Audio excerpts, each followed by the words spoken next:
정치검찰 조작기소 진실규명을 위한 국정조사를 국민의힘이 절대 반대한 이유가 있었습니다. 국정조사가 말 그대로 연일 대박을 치고 있는데요.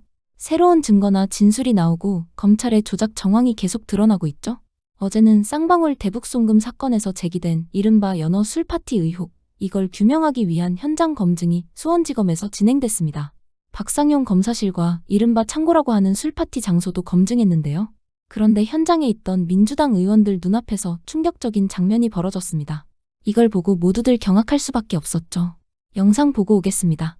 그 유명한 박상용 검사 1313호 검사실 이렇게 됐습니다. 에 뭐야? 왜 이렇게 넓어? 아니 왜 다 집기를 다 비어 있어? 뺐어요. 왜? 아니 이게 지금 현재 수원지검일 거 아니에요? 그렇습니다. 수원지검 말로는 검사 수가 줄어들어서 집기를 빼놨다는 건데 석연치가 않습니다. 증거인멸이 아닌가 싶기도 하고요. 증거인멸. 이게 지금 검사와 수사관들이 일하는 공간인데 그 일하는 공간에 책상은 다 빼고 저 한켠에 있는 저거는 아마 여성 실무관이 앉아있는 공간일 텐데 그 하나는 또 남겨놨더라고요. 요 방이 오른쪽에 내실이 있고 왼쪽에 이제 영상 녹화실. 그 유명한 회덮밥 먹고 소주를 마셨다는 여기네 그 유명한 요거 영상 녹화실 밖에서 찍은 건데요. 예, 되게 영상 녹화실은 조사자와 피조사자 2명 정도만 앉아있는 좁은 공간인데 이 1313호에 붙어있는 영상 녹화실은 여기가 사실은 명당입니다. 저렇게 보면 5-6명이 앉을 수 있는 널찍한 공간이고요. 또 저 바깥의 뷰가 아주 좋습니다. 광교 호수공원이 보이는 100만 불짜리 뷰마트입니다. 원래 교도관들이 저기 안에 구치소에서 나온 인원들이 들어가면 방 안에 들어갔어야 되는데 그렇죠. 문 밖에서 그냥 앉아 있었다고 합니다. 그래서 안에서 어떤 얘기가 오고 갔는지 전혀 들릴 수 없는 상황이었다고. 그리고 이제 진술 세미나가 이루어진 창고로 갑니다.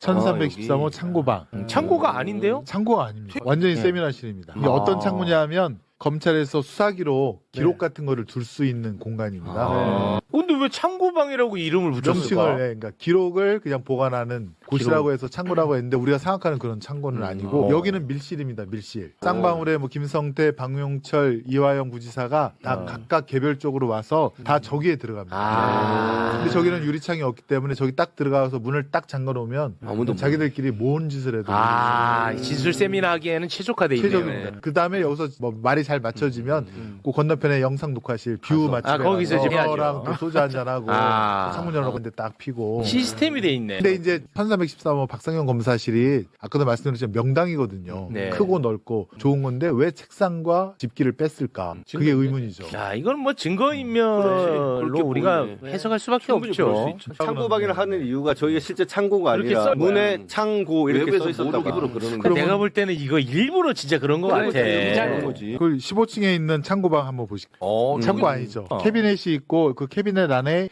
수사기록이라든가 증거물이 있는 곳인데 여기가 왜 유명하냐면 김성태, 박용철, 뭐 안부수가 수원구치소에 있을 때 면회 온 사람들이 있을 거 아닙니까? 쌍방울 직원들. 그 사람들이 그 접견하면서 나눈 대화가 다 녹음이 되어서 녹취록으로 갖고 있는데 그것이 이제 녹취록으로 보관된 장소입니다. 15,000페이지. 근데 녹취록을 보면 조작하고 회유하고 하는 내용들이 다 나옵니다. 예컨대 뭐 김성태가 5월 17일 날 오전에 야 오늘은 이거 결전의 날이다. 이화영 설득해야 되니까 술 한잔 먹고 싶으니까 소주 좀 사라. 검사가 협조할 거다. 이런 접견 녹취가 15,000페이지가 다 저기에 있고 근데 저거를 예컨대 법원에다가 제출을 안 합니다. 자기들한테 불리한 것들은 숨기고 있다가 근데 그게 딱 걸린 거죠. 난 창고라고 해서 진짜 무슨 쓰레받기 있고 뭐 그런 줄 알았어. 근데 이런 용도로 내가 볼 때 만들어 놓은 것 같아. 무서운 일입니다. 접견 녹취를 한번 띄워보. 이게 5월 17일. 요것은 많이 나왔지 않습니까? 연호술파티한 그 당일 오전에 한 녹취록인데 뭐 오늘 결전의 날이야. 뭐 소주라도 한 잔 먹자. 석수 같은 거 넣어서. 근데 다음에 넘겨보면 이게 연호술파티 다음 날 녹취록입니다. 여기 보면 김성태가 내일부터 며칠간 불기로 했으니까 그러면 더 이상 지랄들은 없겠지. 이렇게 돼 있고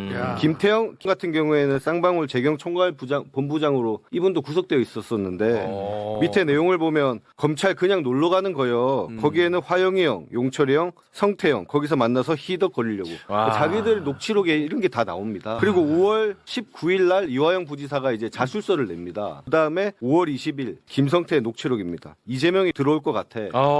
거기까지 갔어. 이화영이가 어제 많이.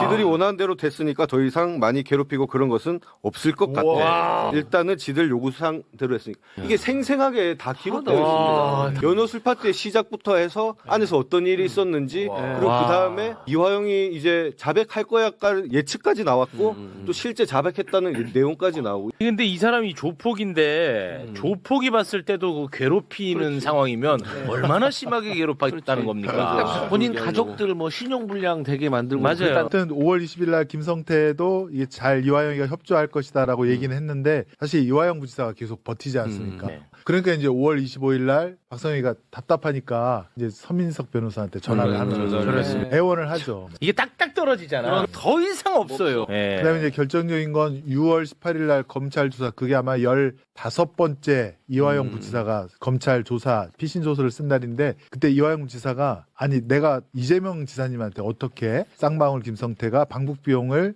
대준다고 구체적으로 말을 할 수 있겠습니까라고 진술서에 그렇게 씁니다. 그러니까 박상현 하늘이 무너지죠. 그러니까 6월 19일 날 또 서민석한테 전화를 해서 아주 웁니다. 울어. 그냥. 제발 좀 와서 설득해달라. 우리가 뭐 공익 제보자도 만들어주고 보석으로 나가고 영장도 청구 안 하게 하고 막 그렇게 웁니다.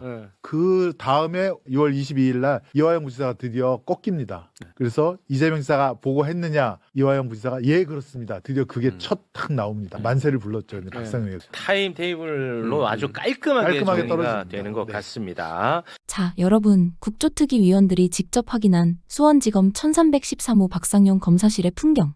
그야말로 미스테리 극장이 따로 없죠. 수사를 하겠다는 검사실에서 가장 먼저 목격된 건 황당하게도 텅 빈 공간이었잖아요. 검사가 줄어들어 직기를 뺐다는 수원지검의 해명. 여러분은 믿어지십니까? 수많은 의혹의 중심에 선 바로 그 방에서 책상과 서류, 집기들이 싹 사라졌습니다. 시점도 묘합니다. 국정조사와 감찰이 시작되는 마당에 말이죠. 이건 청소가 아니라 증거인멸이라는 합리적 의심을 하기에 충분해 보입니다. 더 기가 막힌 곳은 창고방입니다. 문 앞에는 버젓이 창고라고 써 붙여놨는데 문을 열면 완벽한 진술 세미나실 같은 곳, 유리창 하나 없는 이 밀실에서 김성태, 방용철, 이화영이 수시로 모였습니다. 검찰의 지휘 아래 입을 맞추고 시나리오를 짜기에 이보다 더 좋은 장소가 있을까요? 창고라는 명칭은 그저 외부의 눈을 속이기 위한 위장막이었던 셈이었던 걸로 보입니다. 검찰은 뷰 좋은 방에서 술을 권하고 밀실 창고에서는 말을 맞추며 불리한 기록은 숨겨왔을까요?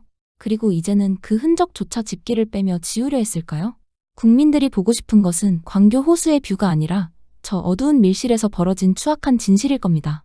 민주당은 박 검사를 정치검사로 지칭하며 구속수사까지 거론했습니다. 법무부는 직무 정지시켰습니다. 특검팀은 피의자로 입건하고 출국금지 조치했습니다. 모든 게 정의가 흐르는 방향대로 가고 있어서 다행입니다. 하지만 그 도도한 정의의 물결을 정면으로 거부하는 집단이 있죠?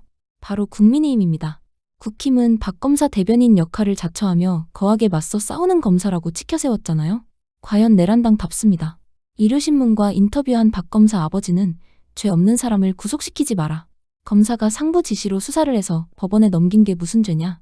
자기한테 떨어진 일을 한 거지. 수사하겠다고 자원한 것도 아니지 않느냐. 라고 현 상황을 비판했는데요. 김성태는 그 시킨 땡들이 잘못인 거지. 그리고 내려왔던 게 잘못된 거지. 라고 말한 부분도 있습니다. 이 두 말을 보면 공통점이 보이죠?